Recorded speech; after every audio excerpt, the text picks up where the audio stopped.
On Rare is a podcast developed by BridgeBio to educate ourselves and the public about living with a rare disease. Since our guests aren't scripted and are free to speak their minds, their views and opinions don't necessarily reflect the views and policy of BridgeBio Pharma. Now, we hope you enjoy the podcast.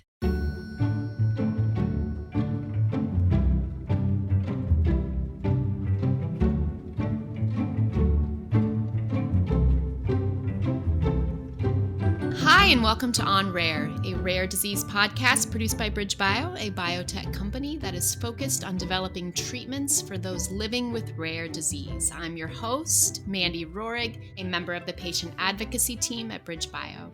This past year, David Rintel, head of patient advocacy at BridgeBio, and I have had the great pleasure of speaking with so many different doctors, caregivers, loved ones, and people living with some of the rarest conditions. And each and every guest has taught us so many valuable things while sharing their struggles, insights, and their triumphs. Here are some special highlights from 2023, starting with Holly and Beth, two incredible women who became close friends when their husbands were both diagnosed with ALS, a degenerative neurological fatal disorder, also known as Lou Gehrig's disease, which impacts the entire family. Here, Holly and Beth share the end of their husbands' heartbreaking stories. You know, ALS marches on. When you have a tracheostomy and you have a feeding peg, but the rest of your muscles are still deteriorating. And so he got to the point where he was having trouble being able to go to the bathroom. But we had two really great caregivers and me. And then one of them had a family emergency and she had to leave. And he was having all these troubles. And I was really concerned about how we were going to manage this. Do we hire a new person and train them how to use the ventilator? And one morning I said to him, I don't know what to do. I'm feeling like we're really struggling here. And I'm not, I don't know what to do. And he looked at me and he said, I'm done. Yeah. And I was horrified because I felt like what I had said had now prompted him to then say, I'm done.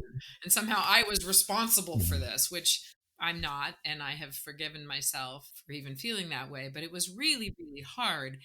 And I said, well, what do we do? And he said, call the girls. And I said, okay. And I said, when do you want them to come? And he said, now. And I said, when do you want to turn the ventilator off? And he said, tomorrow. And so that process started, and that's what we did. And we had a fabulous 24 hours with him, and we were all there in the room. I would do that again in a heartbeat, because what it did for Carl was allow him to be in control of his decisions all the way to the end. So, it was a really difficult thing to do, but one of the things that I will say is that I've asked my daughters, and we've talked about it many times, there was nothing that was left unsaid. Everything that we wanted to say to each other, we got to say to each other, because we made sure that that was happening all the way along. And then we were able to say our goodbyes and actually be standing in the room and be with him. And it's the one thing I would say to people, and when I talk to people who've talked to me who have ALS, is please make sure that you say everything that you want to say to the person and don't hold back. Beth? Our end of the story was fast. He was rapidly declining. He was on the vent, but unfortunately, I was out on a walk with my daughter. He got up to the bathroom and was doing his usual morning routine, dropped a washcloth apparently, and fell over. And I discovered him within an hour of his fall, but he was off his ventilator. So he was unconscious and I would say barely alive. I mean, he still had a heartbeat, but he had shallow respirations. The good news was I grabbed his vent, got him on the vent. 911 was called. They came and he had a full cognitive recovery. He was vented for a few days. We thought he was coming home, but he developed pneumonia. And at that point in time, he refused further care. So his time from diagnosis to death was 1 year and 3 months. Of course, I've had the what ifs and I should haves and all of the things you would normally do. Yeah. You know, Chris was given the option of being reintubated, and he just said no and opted for us to withdraw all of his life support. For our family, the fact that Chris woke up from being unconscious gave us a lot of time for that conversation. I think what was hard was he was dealing that week with the reality that he was going to die from his disease. But I think it was an opportunity for all of us to be able to say what we needed to say. I think in both of your cases, from my perspective, you were able to convert love into incredible caring. You know, the regret is always that we don't have the power to change the outcome. The strength and vulnerability of Holly and Beth are greatly appreciated, and it's really hard to imagine the heartbreak of an ALS diagnosis. Now we turn to Veronica, mom to Brent, who lives with a rare disease called PCAN, or pantothenate kinase associated neurodegeneration, a rare disease resulting from a buildup of iron in the brain causing movement and cognitive changes. There is no treatment, and the prognosis for these patients is dire. Veronica is such a joy. Here she shares her son's remarkable story of resisting the challenges of PCAN. Veronica, did the neurologist tell you what to expect in the future? Yes. She said that each day would be worse than the day before. She said that he would lose his ability to walk, that he would need a wheelchair, that eventually he would need a feeding tube, that he may go blind, and that he would have a lot of pain because they have this spasms and dystonia.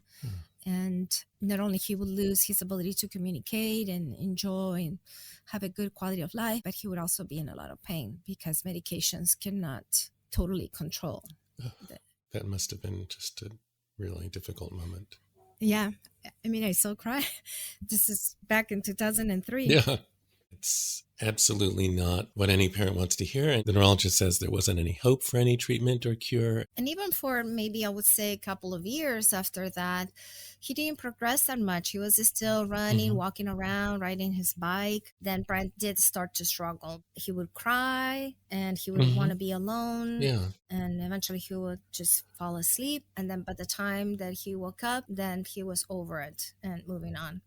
Yeah. He had those episodes throughout. And the first thing, we have to start using a helmet, like a bike helmet, because he would fall a lot. Then a cane. He was really against the wheelchair, so we kind of pushed that off as far as we could until we didn't have a choice. When did he start to use a wheelchair? Also in junior high. So during those teenage years, he had a very rapid decline. Eventually, we did have to get the wheelchair. Yeah. And this is typical of this disorder where people will plateau for a few years and then suddenly rapid decline, and then you may hit another plateau. It's just really unpredictable, and it's very different from patient to patient. So he started to use a wheelchair still while he was in junior high. And how was that for him and for the family? That's a pretty big change. Yes. We were grateful because we really needed it. We had been putting it off. I was concerned because he didn't want to take it to school, but he really needed it. And it was great because I talked to one of his teachers and he devised a plan. And that day we went and we had a special parking space. It actually happened to be right in front of Brent's first period class. And the teacher was very popular. He was chosen as the best teacher by the students, like I don't know how many years in a row. So all the kids loved this instructor. And so Brent's teacher came to the car and I brought the wheelchair down and he came and sat on the wheelchair, and the other teacher that was in front came running. This was all set up already. They're starting to do wheelies and one was pushing the other, and Brent was cracking up. He was still in the van and he was laughing, and all the kids in his class were laughing. And then there were the teachers that started switching, and one was sitting and the other one was pushing. And after that, then they're done. So they came and, Brent sat down and that was it. And Wow. then the kids were like, I want to push him. I want to push him. It's so heartwarming to hear that his teachers and his classmates participated in helping Brent feel better about using the wheelchair and making it special. And That transition, yeah, yes. of course, high school is another challenging time in life. And what was that like for him and the family? It was a great experience, actually. He had an IEP, Mm-hmm. and the school was thinking that maybe he should go to a different school that had a better program for severely handicapped children. He would have more support there. But he was adamant that he wanted to go with his friends, and they gave him one-on-one aid for high school that was with him the entire time, taking notes for him and pushing him around because he didn't want a power wheelchair. He accepted the manual, but he also didn't have the strength to push himself around campus. So, and it was great. He went with the same kids from junior high, so everybody knew him. And in fact, teachers were telling me he's one of the most popular guys in the school. And it's a big school. His class were like 800. So everybody knew him on campus and everybody was nice. And he had his days, difficult days, but it was a great experience. And he has very fond memories of those years in high school. Can I add one more thing? Because I'm very proud of this, but one of the concerns was that he would lose his speech. And those surprises that life has in store for you, sometimes they're bad, but sometimes they're good. He ended up giving one of the valedictorian speeches when he graduated from high school. So what a turn of events. So he fought back against having a program designed around his disability, and he landed up with a program that emphasized his ability, which is really beautiful. Yes, I never thought about it that way, but that is just exactly what happened. Beyond his high school valedictorian speech, Brent also started a gelato business. When life gives you lemons, you make lemon gelato. And it sounds delicious, Brent. Next, David speaks with Kristen, a young woman born with a type of dwarfism called achondroplasia. Kristen tells us about growing up, being bullied, and finding that one special teacher who was and continues to be her champion. I don't ever remember having a conversation with my parents. What I remember as a little girl is being out in public, especially with my mom, and I love her dearly. And I know that it's probably a generational thing, but we would be out in public and someone would stare and she would just get really offended. And so I would kind of take that as, okay, I'm the cause of this.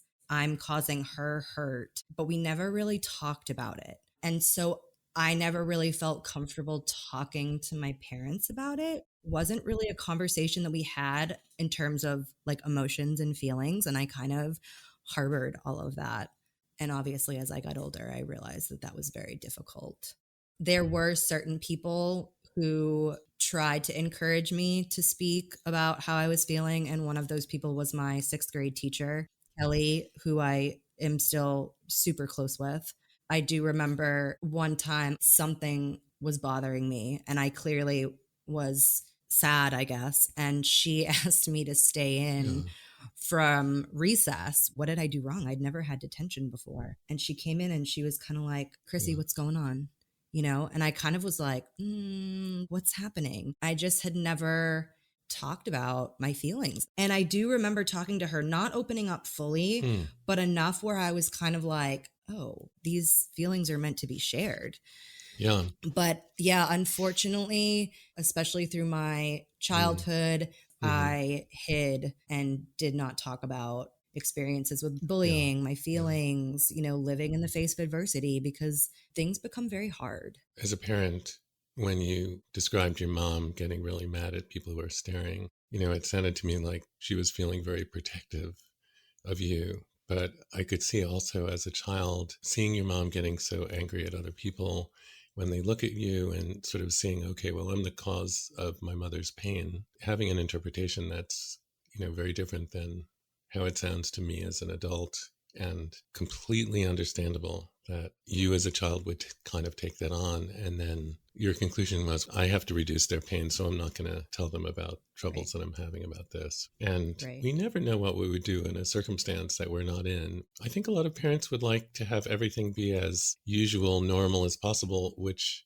I think generationally, as you point out, often means not ever talking about it. I'm really glad to hear about your 6th grade teacher. I just knew that she was a person that I could go to. I mean, we've stayed friends ever since, 1998. And I went on to babysit for her kids. And now her kids are 21, 22, 23 of drinking age. So now when I see them, it's like we eat toast and have a glass of wine together. It's such a special friendship, almost more like a sisterhood that I value so much. It's and, beautiful. I don't have a lot of regrets in life, but I do wish that the younger version of myself had chosen to open up more earlier. That would have made my adolescence a lot easier. But I do encourage parents nowadays. I work in advocacy and I do a lot with kids who have achondroplasia or skeletal dysplasia, and I'm friends with families. It always amazes me when kids are so willing to open up and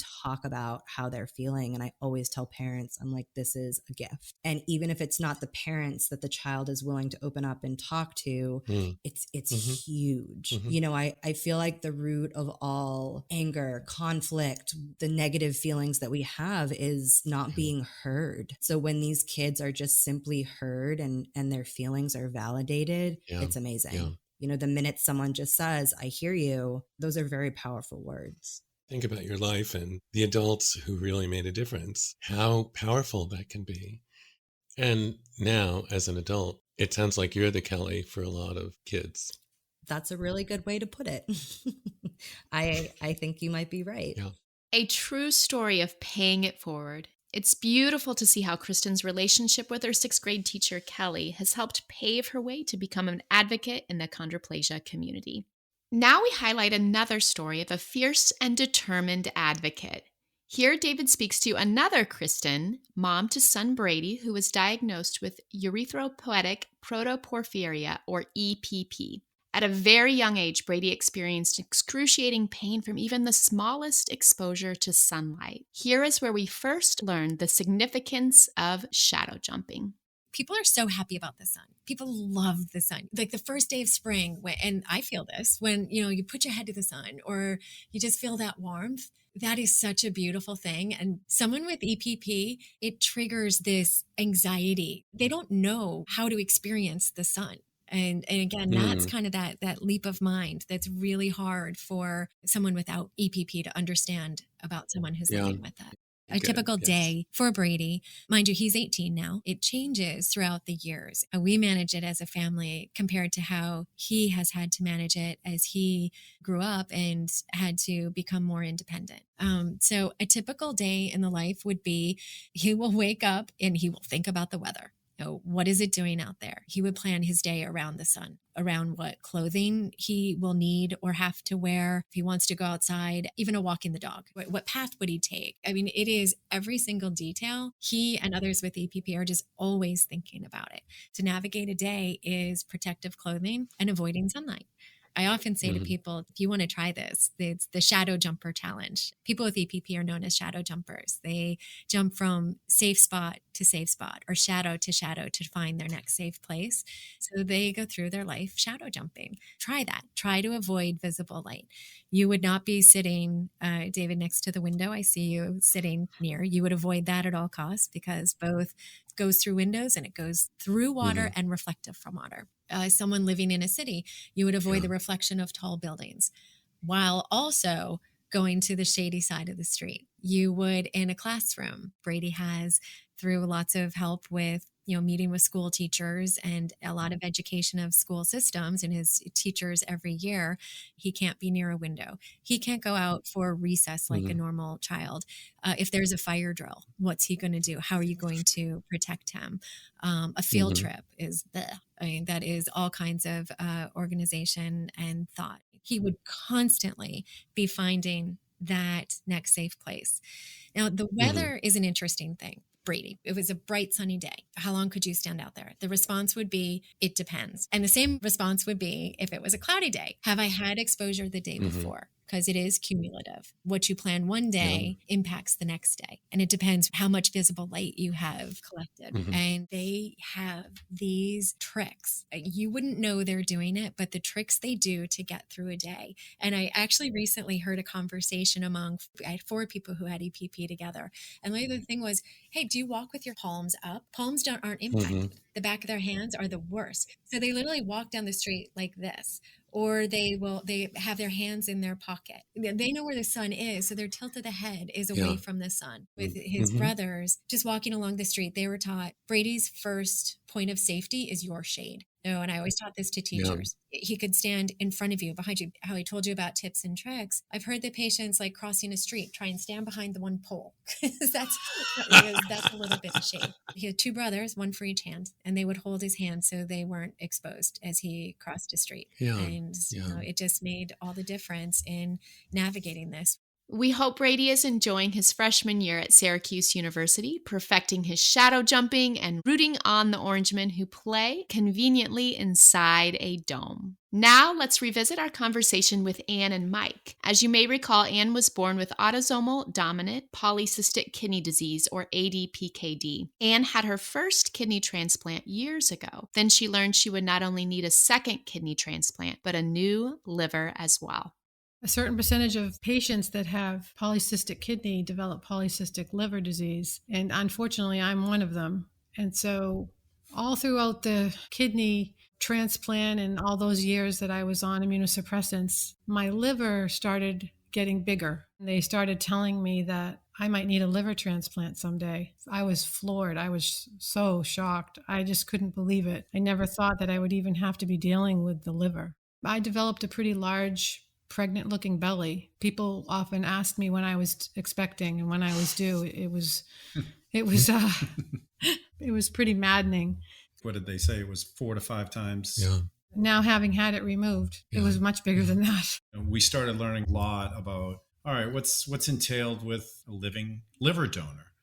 And, they can take a lobe, which regenerates in the donor's body, and transplant it in and get a new one. So that was like our mindset, like, oh, maybe we're going to have to gear this up. And I created a Facebook page that said, do you have the right lobe? Because they take the right lobe from a donor for Anne. And then, I had it was ready to go. And then we had learned that the transplant clinic had said, you're going to have a deceased donor because we need the extra length on the portal vein. Yeah, the portal vein. So you heard that you needed to have a liver from someone who is deceased. Thinking about an organ from a living donor and from a deceased donor. Deceased donor, your goal is to get on the list, then you have to have an evaluation and you have to be approved. And so we went through that process, and you don't know when that's going to happen. And it's a funny thing, you're praying for a recovery, you're praying for healing, but it's because someone else loses their life for you to get yours back. So the gratitude towards a living donor is, you have that ability to be, oh, thank you so much. They can watch your improvement in life. And then with a deceased donor, is you want to express that gratitude to the deceased donor's family to say, thank you for making that decision. Oh, yes, really. A liver became available? Luckily, the fact that I needed a liver, the fact that they determined that I needed a new kidney as well, because the kidney function started to go down. You were led to understand that it would be weeks or months until a liver would be identified, and also you needed a new kidney. Yeah, I was surprised. I thought that I just needed a liver. So that was more news when they told me I also needed a kidney. They determined that while they were in there replacing my liver, that it was the best thing to do would be to also give me a new kidney at the same time. So I had the double transplant. Tell us about it, if you would, both of you. I was in the hospital for only 6 days. I'm on quite a few more immunosuppressant medications, quite a few. The ones that you take for kidney transplant, every day. You take these for the rest of your life. So it's a process and you get into the routine. But now my medications, I think, are about 4 times as much as I was on before. So, and do you know anything about the donor? We know that he's a male. We know he was younger than Anne. And we think that he was from somewhere in New York. Mm-hmm. Anne wrote a letter to his family, which you channel it through the New England Donor Services. They tell the donor, we have received correspondence from your recipient. Would you like to have it? Now they could choose, we don't want to hear anything. We don't want to know anything about it.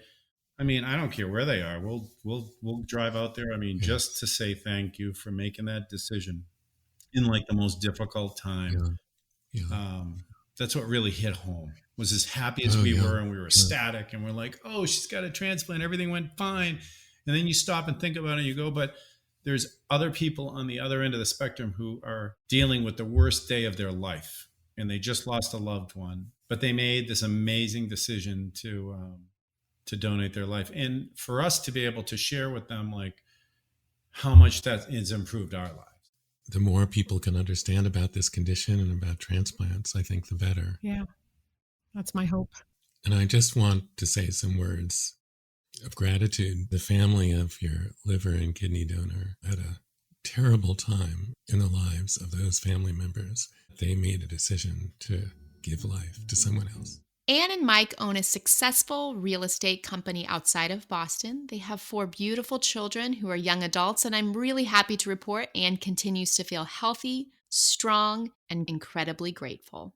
This past year on the podcast, we had the great fortune to speak to not 1, but 2 people living with limb-girdle muscular dystrophy type 2I. Here, David speaks to Lacey, who after being called lazy her whole life due to difficulty walking and running, finally received the diagnosis of LGMD at 16 on the telephone. Her first question to the doctor was, "Can I have children?" And he said no. But she met and married Stuart when she was 20 and became pregnant. And Lacey, did your obstetrician give you any special treatment or care for having limb-girdle muscular dystrophy in pregnancy, or talk to you about delivery? No, actually, he had never had a patient with muscular dystrophy. I had to explain what limb-girdle muscular dystrophy was. I knew it would not be a good idea to have a C-section. I knew that would affect my core muscles, and I needed to have a vaginal birth. That had to happen. That's what I did. Yeah. It was a very difficult birth. Just remembering that the doctor who diagnosed you said you would never be able to have children. So you showed them wrong. Yes, I just have that personality. Tell me I can't do something and I'll do it, just to show you that you're wrong. I love that. How many children do you have? I have my stepdaughter, who to me is she's my daughter, my eldest. I birthed 2, adopted my niece. So at that point I had 4, and then went on to adopt our son and our other daughter. So we have 6. We have 6 children. Wow. So you didn't just show the doctor that he was wrong. Yeah. And at that point, I wasn't even thinking about the doctor. I got on to other individuals who said, can't be a foster parent if you're disabled. You can't be adopting children if you're disabled. And I'm like, yes, I actually can, and I'm going to. I have to say, I really admire you. Thank you. And I feel bad for Stuart because when we got married, it was like he's done having children. And it was very important to me that I have a bigger family, so much so that, he's ready to get the vasectomy. And I said, well, can I have it in writing that I get to adopt children because I want a bigger family? Bless his soul. Has he come around? He's an amazing father. These kids are so lucky to have him. He has come around, but we would have 2 more. We had these children that we were fostering for almost 3 years. I've had them since they were 3, and they were our kids. And Stuart said, no, we just can't. He could not do 1 more. And he made the right decision for the kids and for us, but it was awful. I just can only imagine how terrible that was. Though I've done a lot of damage too. What do you mean? I wouldn't accept the fact, or maybe I just didn't care that with each pregnancy I was going to accelerate the disease. I know that you use a wheelchair now at least some of the time. So if you could just talk us through what happened with your condition. At this point, my kids are in grade school. Now I needed to go get my heart checked right away and have a breathing test done. because it's going to be affecting my diaphragm and my heart. Mm-hmm. And after being scared, not knowing, oh my God, I have 4 kids, I got all the information I could and realized how difficult it was trying to put the pieces together. And that's when I got on Facebook and started the Limb-Girdle Muscular Dystrophy Type 2I Facebook group. I just went full speed ahead, and that was life-changing because then I got to meet others around the world. You know, I just had that yearning from a very young age, a nurturing, wanting my own family. And motherhood means so much to me. When my kids moved out, I'm a strong believer in spread those wings.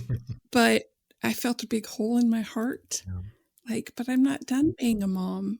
And that's when I decided to become a foster mom and realized I could keep mothering. There were so many kids out there that needed a mom, and it was a different type of mothering. But boy, it's been a beautiful, beautiful experience. Having children come into our home who are in trauma, but just to provide that stability for them and to watch what happens when you do that for another individual. It's really quite beautiful. Lacey, it seems like you've just had an excess of love in your heart, and even after your kids grew up, you realized that you still had more. Love in your heart without someone to love isn't enough. So. Is that what it is, David? Because I could never put my finger quite on that. I don't know. I think it's not love until you love someone. Of course, being loved is really good, but loving. And you know, I'm more comfortable with loving than being loved. Thank you, David, for that. I now understand myself a little better. Truly. Also, has always felt like, as a human, what are we doing? There are so many in need, children, and it's our responsibility to help another.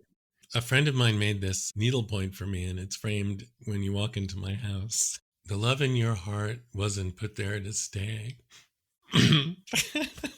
See, now you have my voice breaking, Amy. You better not put this in the podcast. Love isn't love till it's given away. Thanks, David. You're making me cry. We're having a cry fest. Aw, certainly not our first On Rare Cry Fest. David cares so much about each and every guest. It's truly beautiful. Because limb-girdle muscular dystrophy is a progressive disorder, those living with LGMD2I have little choice but to adapt to the changes that limit them. This is very true of Dan, who also lives with LGMD2I. When David spoke to Dan, we learned a whole new level of resilience, patience, and gratitude. Here is Dan talking about his tendency to fall and concern for losing his independence.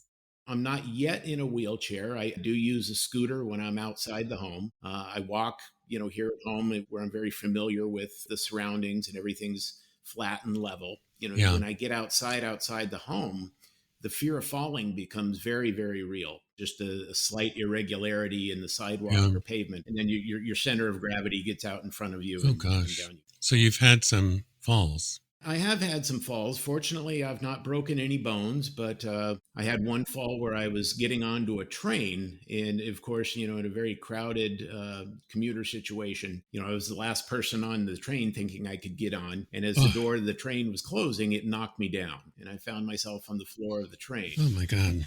Fortunately, there were some big guys that were able to get me up and standing real quick. Another time I was not so fortunate. I got to my gate, early and was waiting. This was still when I was walking through airports. And of course, at the last minute, there's a gate change. And then there's this mad dash of travelers trying to get down to the new gate. I very carefully got onto the moving sidewalk and I was, to the side, allowing everybody to move by me. There was a large guy and I didn't see him coming. What would be just incidental contact to anybody else was enough to send me down onto the moving sidewalk. And unfortunately, it cut my face open and it was quite messy and dramatic. Really sorry to hear that. I could just see that. Well, traveling certainly is a challenge. 2 months ago, I traveled out to Iowa for the Dystroglycanopathy Conference.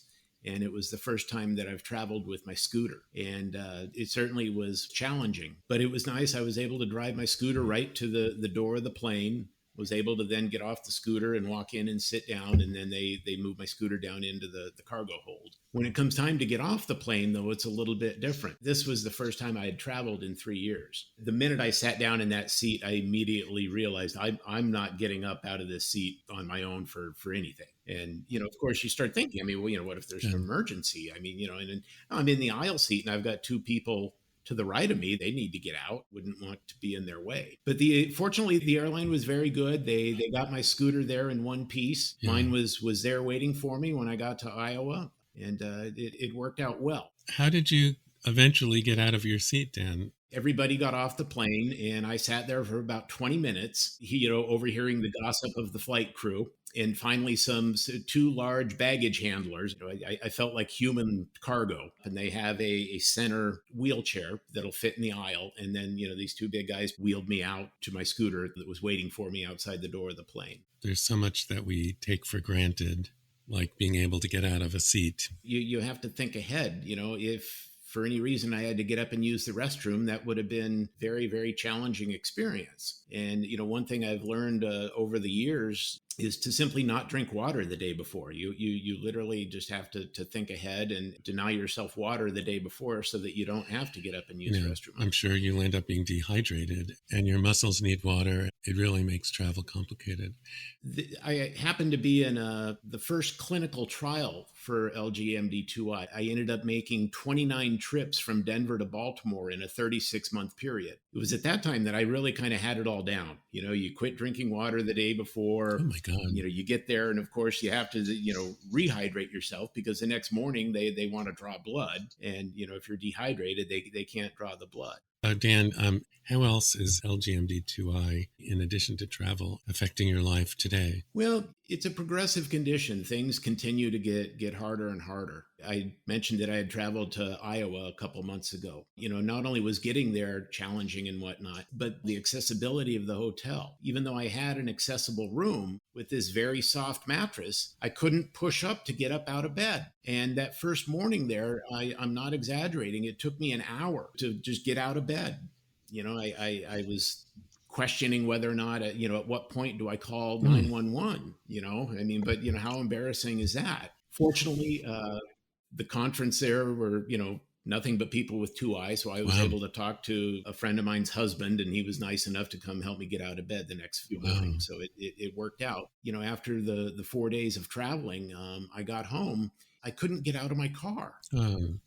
My muscles were so weak, I literally couldn't get out of my car. It kind of gives you a little clue as to what's going to be coming next. And that was difficult for me, and thinking that what happens, when I can no longer get out of my car. My car currently is a tremendous source of independence. I have a lift in there where I can bring my scooter with me, and, it allows me to go on all over the country. There's going to come a day where, okay, I can no longer use the scooter. I'm going to have to get a different car that's wheelchair accessible. Yeah. I'll overcome that difficulty. I just have to adapt. Got to be a difficult road to manage. The thing that makes it so difficult is that every time you think that you've adjusted to this new level of progression, things get worse. One way or another, you have to overcome it. You have to adapt and move on. I think that's a slogan from the military: adapt and overcome, or something to that nature. Yeah, I think it's the Marines: improvise, adapt, and overcome. Great motto for living with a condition like 2I. I think I'm fiercely independent. And, at some point I'm going to have to look outside for extra help. I'm single. I live by myself. I love to cook. I love to eat. But cleaning up the kitchen is getting to be a sore spot. Get to a point where I can't do it all on my own, even though I want to. Yeah. What are your thoughts about the future? The future can be very scary. The idea of losing my independence is scary. I try to remain hopeful, even though the prognosis of muscular dystrophy is scary to live with. It certainly gives me quite a bit of hope, to think that there might be something out there that could even just simply level off the progression. Any last thoughts? Well, look for the blessings. There are blessings that come along with it. They're very often difficult to see, but just simply being here and chatting with you today, David, I consider a blessing. It's one of the things that I've learned going down this road is to stop and smell the roses. We found Dan's positivity to be stunning. He is able to adapt and improvise and continue to see the silver lining in the face of life's challenges. It's a great takeaway and reminder to have hope and to always stop and smell the roses. Speaking of resilience and hope in the face of adversity, our final interview of 2023 was with Jay, who was born with EPP. His story complements what we heard earlier in the year from Kristen about her son Brady. Here, Jay shares his daily fear and anxiety of having to avoid the sun. In my direct experiences, the bigger issue at hand, the physical pain is obviously not pleasant and know that you will experience it if you do something as simple as go outside for too long. There's definitely this deeper, psychological and emotional impact that porphyria has had in my experience. And one interesting kind of peculiarity, I would say, of EPP is that the symptoms are not evident to other people. Generally speaking, I look like anyone else walking down the street, and yet I could be in the midst of a reaction, or I could be fully concentrating on trying to avoid a reaction or getting to a spot of shade out of the sun, those types of things. And so it is a very internal disease, I would say. A lot of the experience of having EPP is about avoiding pain, is about managing the pain while you're around other people or trying to get things done. Anxiety and fear are probably built into the disease, and that's really rooted pretty deeply in the avoidance of pain. Exposure to the sun over the course of my life, 32 years, definitely trains you to be very vigilant about anything that could cause a reaction. And I think there's a lot of anxiety that, in my experience, has developed from that. I think it took me a long time to sort of figure out how I could reconcile with the disease that I have. Shame and disgust were probably dominant emotions. I think I saw this not being able to do the things that other kids were doing, and sometimes catching flack for it or being made fun of for it, I think reflected that back on me as being less than or not being good enough. As if this was a choice, or I'm different than other kids and that makes me less than. Exactly. Rationally, it doesn't make too much sense, but I think when you're young, it's hard to rationally sort them out. And again, isolating because you live in a society of sun worshippers. Yeah, isolation, the feeling of loneliness was definitely predominant in my experience. Think of the first warm, sunny day. For those of us who live in the northern part, people go out to feel the warm rays of the sun, and for you, those rays are like poison to you. Right. I mean, in some sense, it's been my mortal enemy for all my life. It's been very odd for me to look at people and imagine what it likes for the sun to feel good, right? It has seemed impossible, I think, in a lot of ways, that it would be something that could be enjoyable. What does that feel like is it just a little bit warm? Is it the same thing as sort of being inside and indoor lights you don't even really notice? It's always been hard for me to sort of conceive of what it's like to have the sun on your skin without feeling scared that you're going to experience pain. So Jay, tell us a little bit what your life is like in general. Who are you and what are you up to?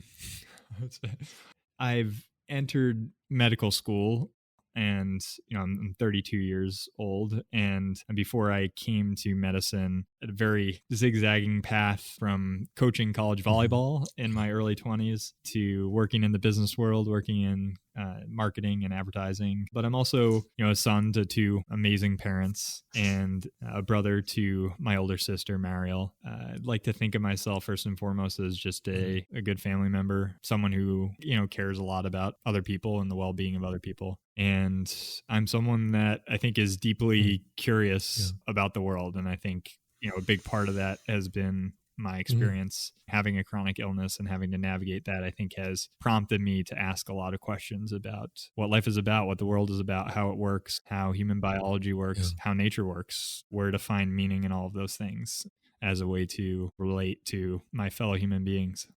That's a lovely answer. And I think what you point out is, when you experience adversity in your life, for better or worse, you learn that, life isn't easy. So it makes you more open and sensitive to what the experiences are of others. And I love that. Thank you.